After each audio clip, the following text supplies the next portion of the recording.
Yo, what's up, guys? This is the Brick Joe here, and we have information into the Harry Potter 2022 summer release sets. Information in regards to price, piece count, descriptions of the sets, and what minifigures we're going to be getting. We have almost all of the... we basically have most of the sets sort of filled in here, but a few that aren't yet that we can definitely talk about too. So without further ado, let's just go ahead and get into the first one here. So first up, we have 76400. This is going to be Hogwarts Carriage with Thestrals. So a bit of an interesting set here. This is going to obviously be from the fifth movie. It's going to come with both Luna Lovegood and Harry.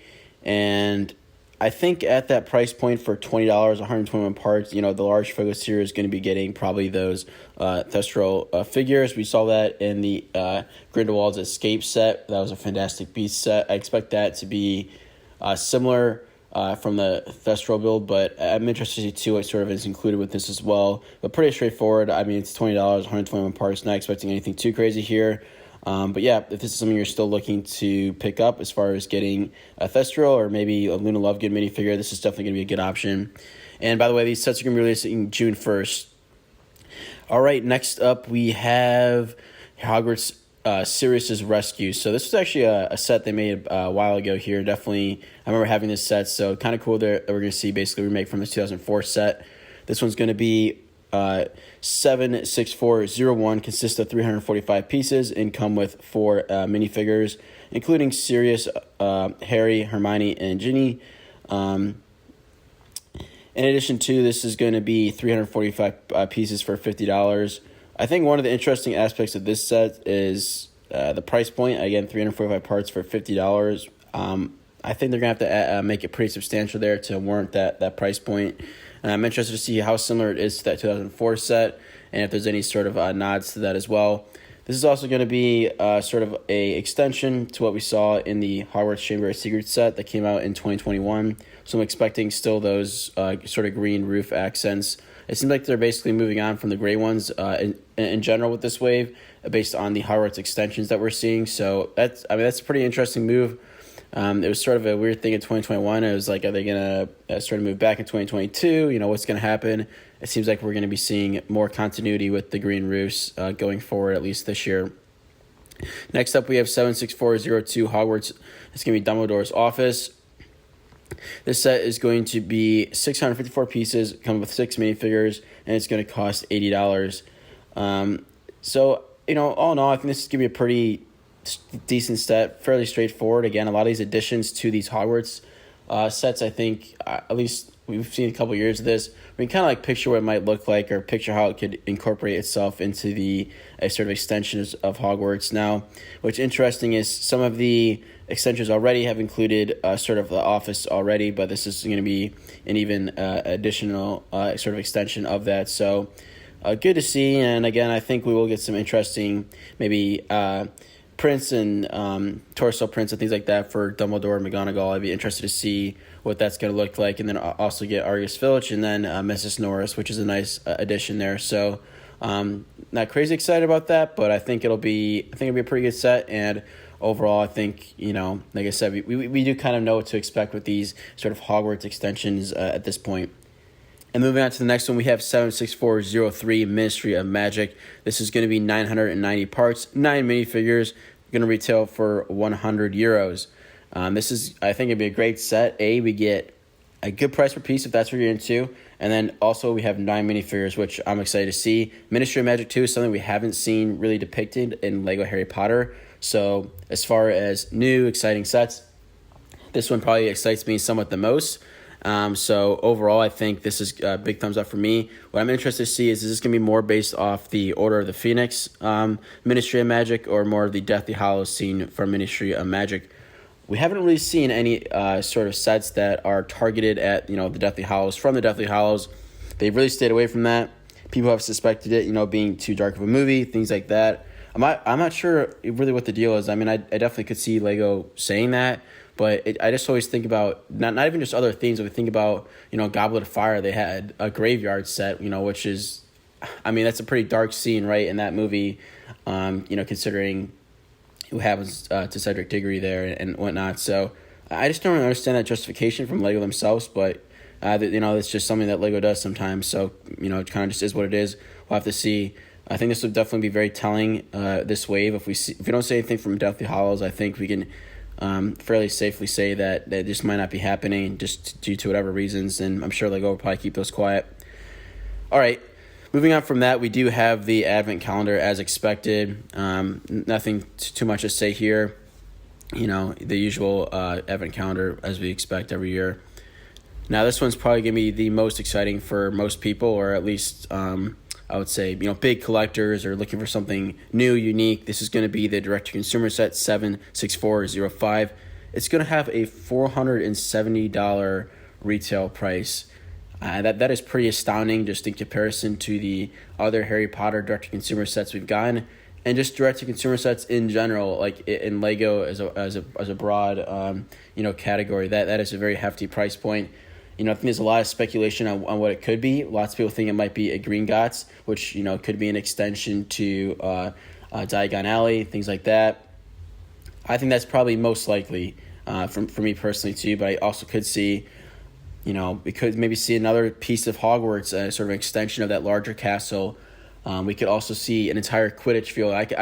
I feel like at that price point, there's a lot of things that could be going on that we could see. Maybe this will be some crazy final battle from Deathly Hallows kind of set, of the sort of courtyard there. I mean, like I said, I'm not expecting that. If I had to put money on it, I would definitely put it on a Gringotts Bank. But at $470, a lot of things kind of you can think of a lot of things that it could be. So exciting to see what this is.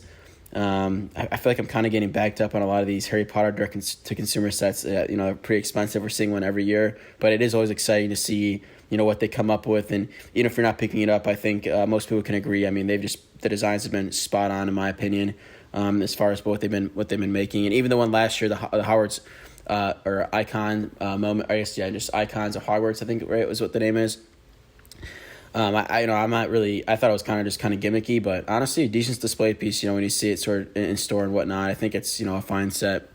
All right, moving on here, we have the Hungarian Horntail 76406. So this is going to be the $50 sort of brick built creature from this year in this wave. So I do like that they're going with the Hungarian Horntail. I think it would have been easy after doing sort of Hedwig and Fox to sort of wrap up this sort of big brick-built creature theme. I'm glad to see him sort of continuing this, and Hungarian Horntail I think is a good option. You can definitely see things in the future. Maybe I think always like a brick-built Fluffy would be kind of neat or something like that. I think there's a lot of basically creatures in Harry Potter that I'd like to see them maybe continue this on with in the coming years. So excited to see it.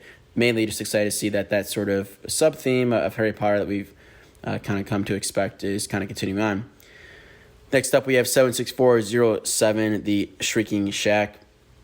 So what I like about this is, I think at this point, after a couple years, we have a lot of the, main sets that a lot of people were longing for from the rebirth of Lego Harry Potter, right? We got a lot of the minifigures. We got a lot of the scenes that we want. I'm sure everybody has, their one or two that they're hoping for and maybe haven't seen yet. But overall, we've seen definitely quite a few sets, and overall, I think they depicted a lot of the Harry Potter world. But one thing I think that is unique is this Shrieking Shack from 2004. I always think that's just such an interesting set for them to pick that they created in 2004, just given the sort of limited, just number of sets during that time for LEGO that they released for any given theme. Harry Potter. If you look at that specifically, so I'm interested to see how they redepict this. This is going to be a little bit of a larger set here, as you might expect, at €90, 777 pieces there. So I think this is going to be a really nice detailed Shrieking Shack. Is Shrieking Shack, a big, monumentous sort of piece of Harry Potter that needs to be depicted in LEGO, and I'm sure maybe that the average fans or collectors might not be super in tune with this, or just, might not be super interested in it. But I do like that they're just kind of going back to this, 2004, they're redoing it. And I do like sort of these more unique buildings or aspects of sort of the Harry Potter world. And I hope to see more of this kind of maybe next year, things like that, as some of these Hogwarts extensions for me personally just haven't been as exciting, maybe even just last year. It seems like some of them contain, a piece of something that was in another extension, and obviously they want each extension to be a complete set, and that's sort of my thing. And then you put them together, it's like, oh, this has the same basically room as this one, or this depicts this, and this also depicts this. So it's maybe kind of like the clock tower I've kind of had an issue with, and just how that's kind of a main. It's been a thing, I guess, for not only the clock tower set but also some other ones too. So that's that. And then lastly, we have one that we don't have really any information about. This is going to be 76408. All we know it's going to be is 120 euros. So I don't know. What can we expect there? I'm trying to think of other $120 Harry Potter sets we've had. Chamber of Secrets was 120. Maybe this will be something. Maybe this will be some weird sort of sort of one-off set. I guess a big Quidditch field or something like. I don't know. At $120. Maybe this will be, some more that, I'm trying to think, like Nocturne Alley, I don't know, something like that. Maybe this will be a smaller extension to that big Diagon Alley set. Who knows at the $120 mark? I think there's a lot of options, but it's just interesting we don't really have any information on this when we have basically descriptions, prices, release dates of all these others. So interesting, but that happens sometimes with these sort of leaked informational sort of set list here. So guys, that sort of wraps up the 2022 Lego Harry Potter sets. What are you guys most excited for? For me personally, I'm definitely going to go ahead and pick the Ministry of Magic, excluding the direct-to-consumer set. I'd probably put that first. But this is something, we haven't seen depicted. And what I'm really curious to see is, are they going to depict scenes from Deathly Hallows or Order of the Phoenix? Because I think that'll be a big thing this year. If there's no Deathly Hallows sets, I think I feel pretty comfortable saying that that's just not going to be a thing for Lego with Lego Harry Potter just moving forward in general too. All right, guys, if you guys are new here, don't forget to like, comment, subscribe, and until next time, guys, this is the Brick Duo signing off.